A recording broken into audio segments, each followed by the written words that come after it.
Hey everyone, so in this video we're going to look at how to make a customizable motion blur.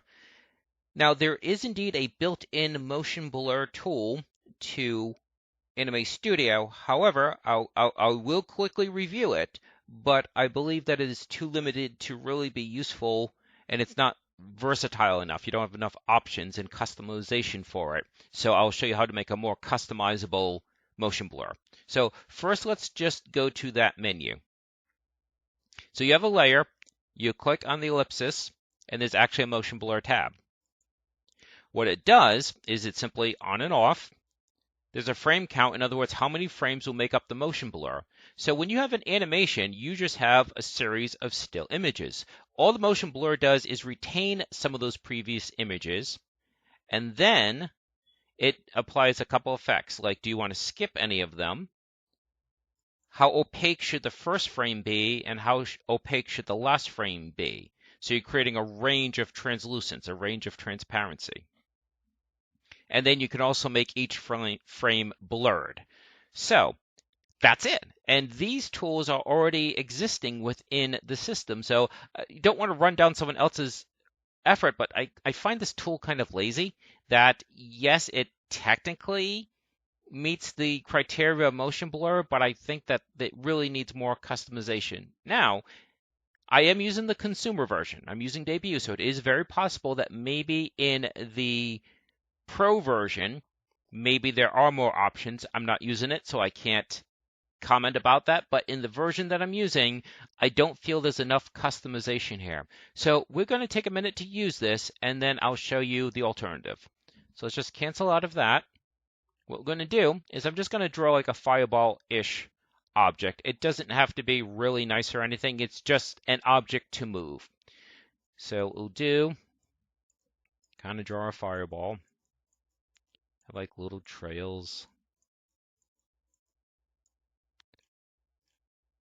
And I'm not really going through any description about how I'm drawing this because that's just basic drawing. I have other tutorials about that. I don't want to waste your time.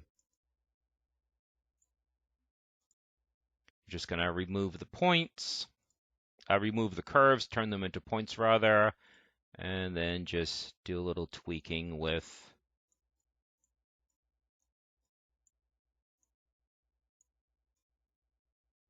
again, it's not meant to be high art. The actual object itself really isn't relevant.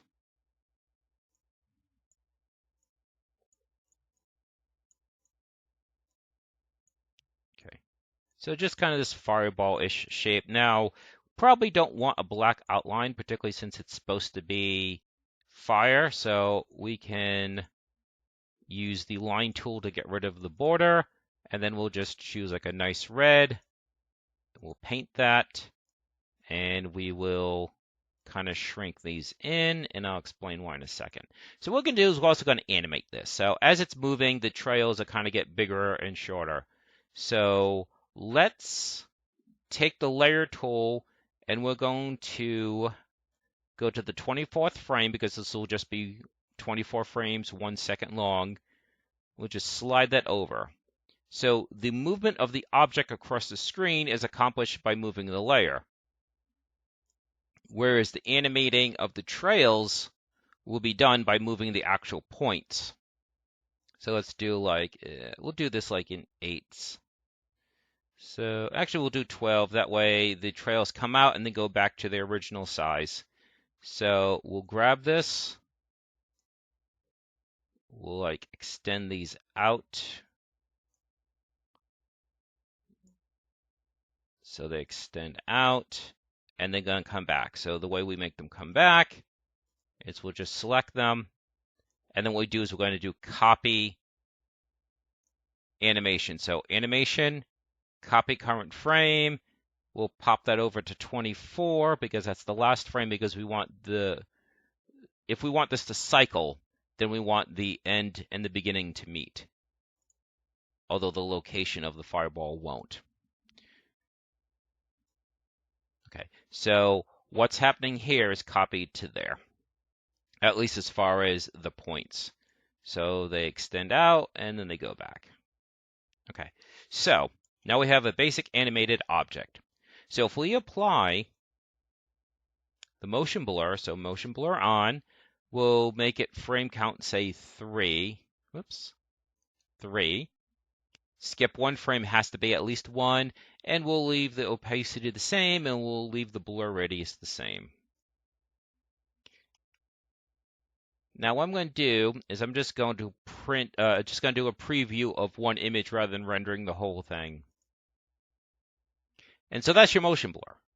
It is definitely not subtle, and it definitely probably is more than what you really want, but again, you don't have a lot of options there. That it's simply taking the previous frame and the previous frame and the previous frame. So it's not giving you a lot of options.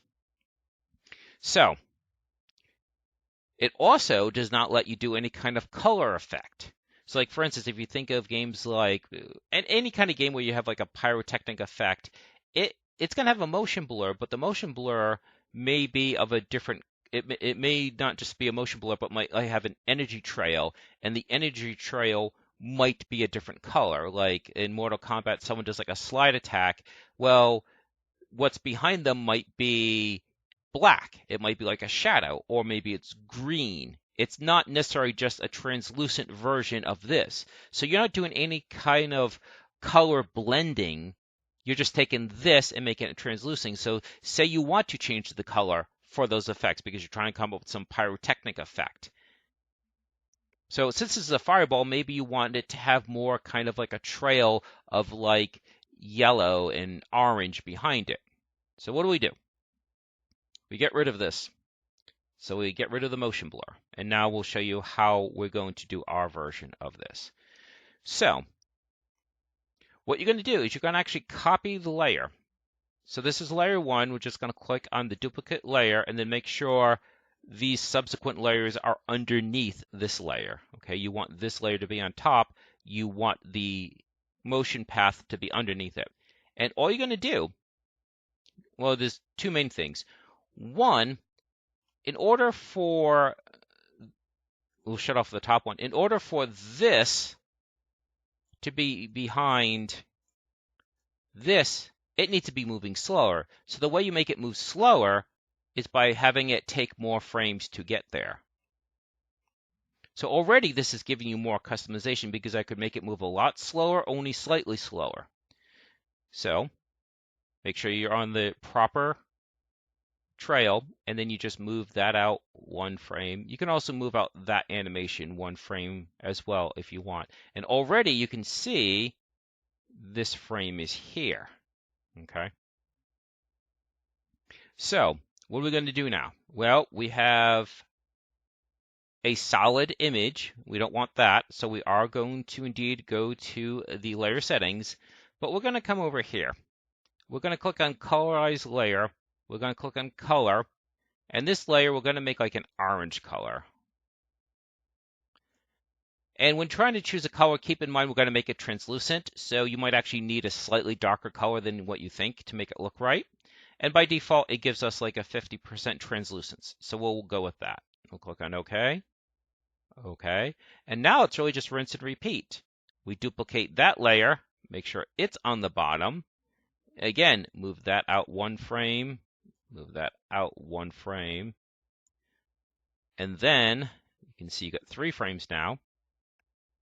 And what we're going to do for this one is we're going to now make this one like a yellow. And we'll make it even more translucent. That's this bar here. I'm just eyeballing it. Nothing special about the color or the translucence. There is one thing else that we're going to do. We're also going to add a motion blur, because I mentioned how the motion blur, blur radius. My apologies, blur radius. We mentioned motion blur has a blur radius tool. Well, that's just this. So let's make this one, say, 6.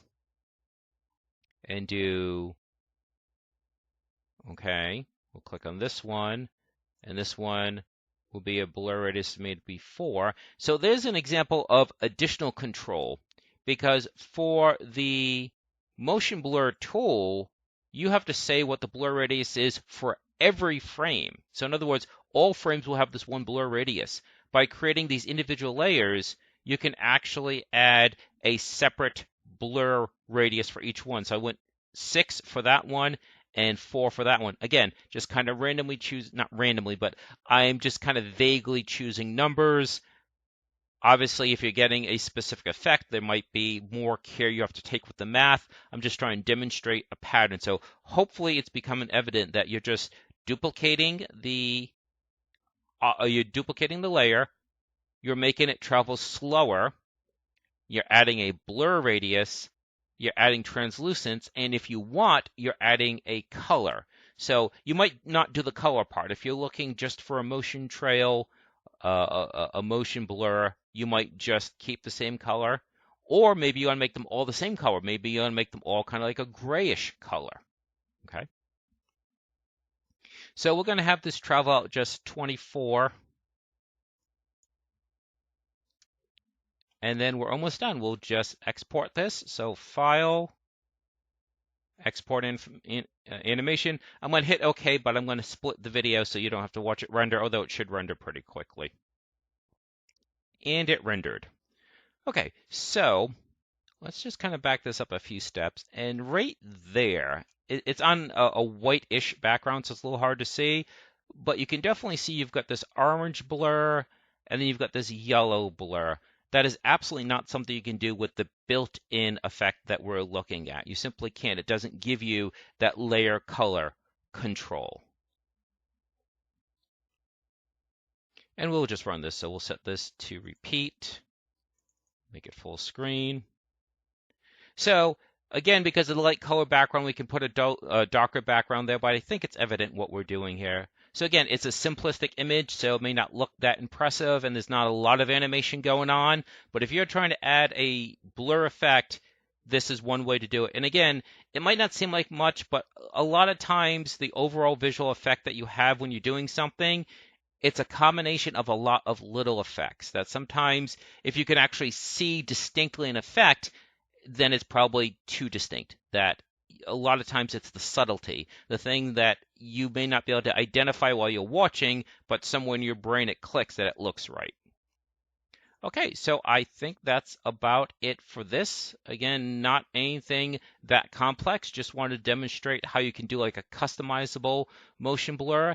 Now this would be a little bit harder with more complex animations, and if you have multiple animated objects, doing this for each and every object might be a little bit cumbersome, but used sparingly, I think that this can give you an extra nice effect that you can't otherwise do with the built-in motion blur tool. So that should about do it. If there's anything else you'd like to see, just leave a comment, and I hope you enjoyed this. I hope it was helpful, and I hope you have a good day.